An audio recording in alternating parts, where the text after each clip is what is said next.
Hello, my name is Samir Nandedkar. My teammates are Rishabh Goyal and Amay Kasbe. For course project for CS441, we have created a data pipeline using AWS Cloud and multiple technologies such as Akka Actor, Kafka, Spark.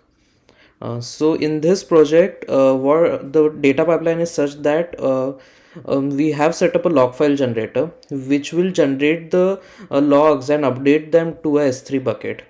And whenever the new logs are arriving in the S3 bucket, then that will trigger a lambda function which should then trigger a Akka actor which does the job of fetching the log files from S3 bucket and transmit it further to a Spark program where we will process the log files and see if the log files had a predefined number of error messages. If the log file has those number of error messages, then it should alert the user through email by sending an email to them with the number of with the report of number of error messages that has been viewed in the following log.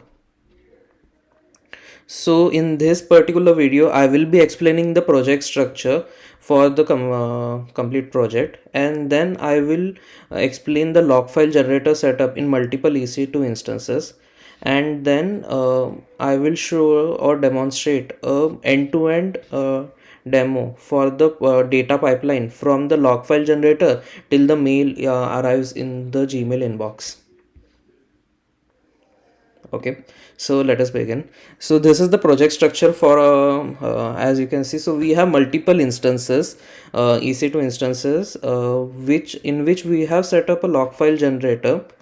So as you can see, we have multiple instances running. In each of the instances we have set up a log file generator. So to set up the log file generator, we have made quite changes to the code of that, and which can be viewed here in the fork repository. So the log file generator, so in each of the instances the log file generator will be run periodically at a predefined time, and we are utilizing cron to do that. And at the predefined time, the log file generator will generate the logs and it will update the generated logs to a common S3 bucket. So all the logs will arrive in this S3 bucket, and whenever the logs arrive in this S3 bucket, it will trigger a lambda function. So the job of the lambda function is that whenever the S3 whenever the logs arrive in S3 bucket, it should get trigger, and it will start the execution of Akka actor producer in the another EC2 instances. So this is the main EC2 instances which has higher configuration, and in this instances we have a Kafka and Zookeeper already set up through Docker. And then the Akka actor will transmit does the it will do the job of transmitting the newly arrived log messages to the Spark. In the Spark, we will do pre-processing of the log messages, and we will check if the log messages has a predefined number of errors, and if it does, then the Spark will trigger a email through AWS SES to the user. So this is the complete project structure of what we have created, and everything is deployed on AWS Cloud. So I will start with explanation of log file generator and how it is set up. Okay, so a few changes are done to log file generator, and such that the it will create just a single file with a particular date in it, and whenever the changes are done to the logback XML file, now to run the log file generator periodically, we are utilizing cron here. So we have created a shell script in which we have put few commands required to run the project, and this script is added to cron tab to run at a particular predefined time. So whenever this script is executed, it will start the execution of log file generator, and the script will also copy the newly created logs to our S3 bucket, as you can see from this command.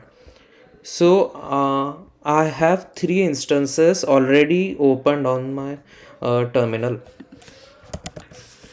So we can see that we have a log file generator. The project is set up, so we can whenever we want to execute or start the execution of this, we will just have to run the sbt clean compile run.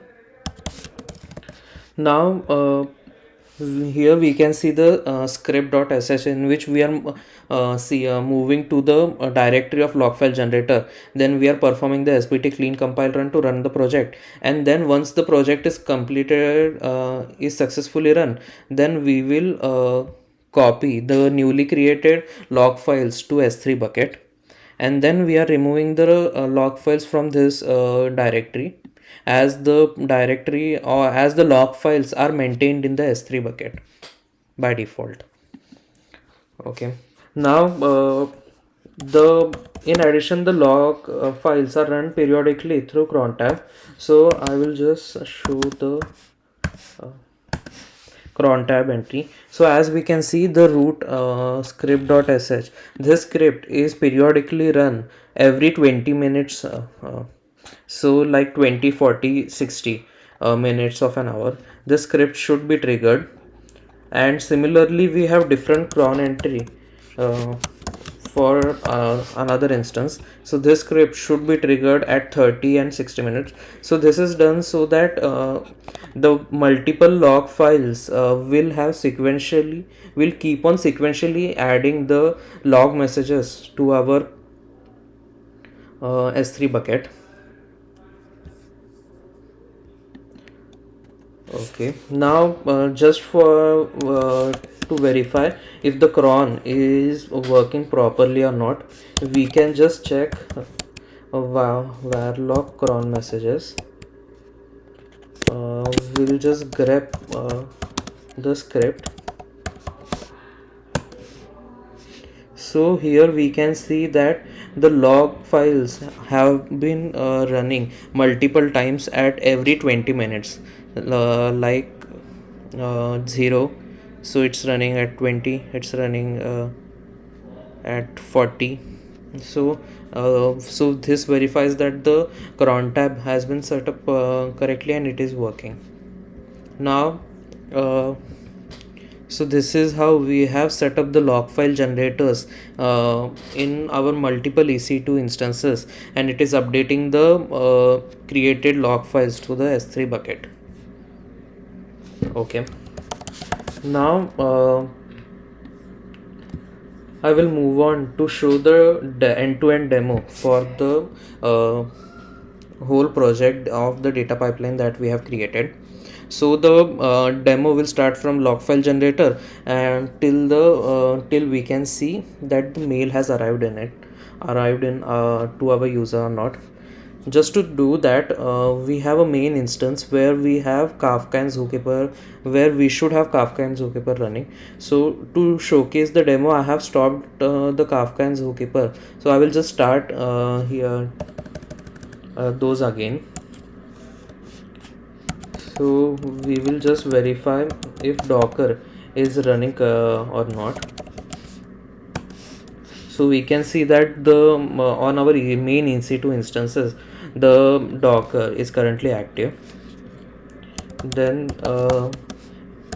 we have so we are using this Johnny Park Kafka Zookeeper 2.0.0 image to run our Kafka and Zookeeper. So we will just start the execution of the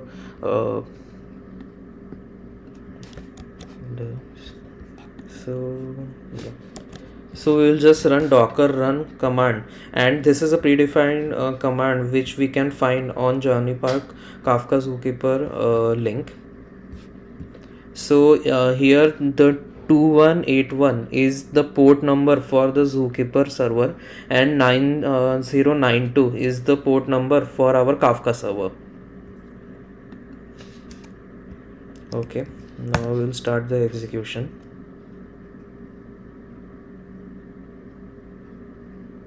Okay, so we see that the Kafka server has started and the Zookeeper has also started. So I have another instance open here for our main instance. So I will just verify if the zookeeper is running or not. So we can do echo stat, and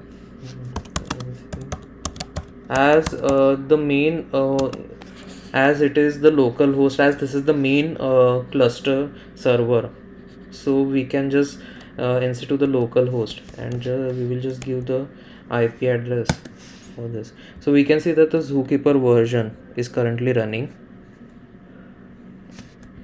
So zookeeper and Kafka has been successfully started on the server. Now we will also start our Spark program. So to start the Spark program, we have in our project we just need to run SBT assembly. Uh, so yeah, so to run the Spark program, we just need to run the SBT clean assembly, which will create a fat jar, and the fat jar has to be fed into the Spark using Spark submit. So this is the command to run the Spark program. I will just start the execution of the Spark program so that we can see on the screen how the input is coming. Okay, so the Spark program has execution has started. All right, now uh, to showcase the end-to-end demo, I will just trigger the script manually here instead of cron, as the time to trigger has not arrived yet, as it is 9:08. So I will just manually trigger it for the purposes of demo.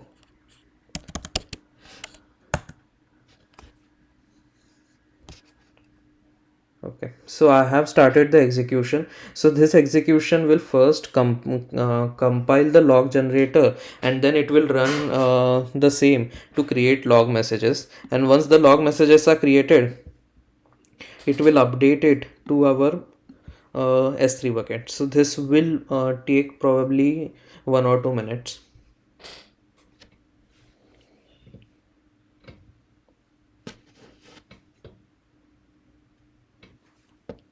So the log messages have started to appear, and this will get appended to the log file, and the created log file will be updated to the S3 bucket.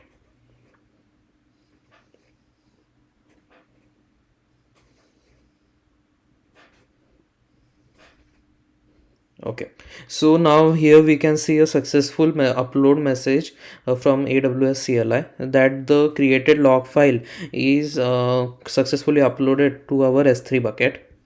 So as the log file is updated to the S3 bucket, we will just go and check if the S3 has the log file present. So we can see the log file present here. So the log file is successfully created. Now we can just see if our lambda function is triggered.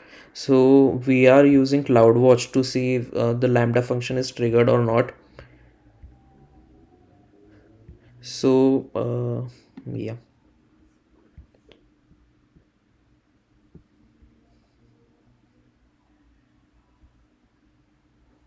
So we can see that the lambda function is triggered once the file has been arrived.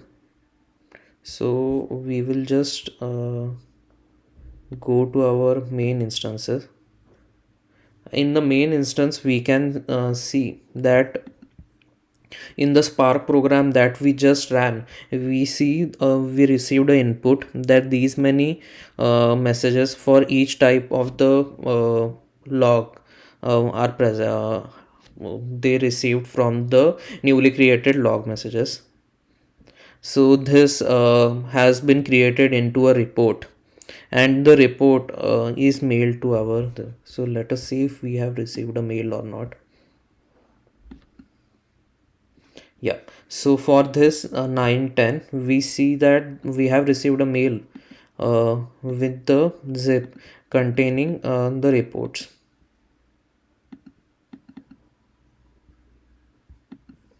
So this is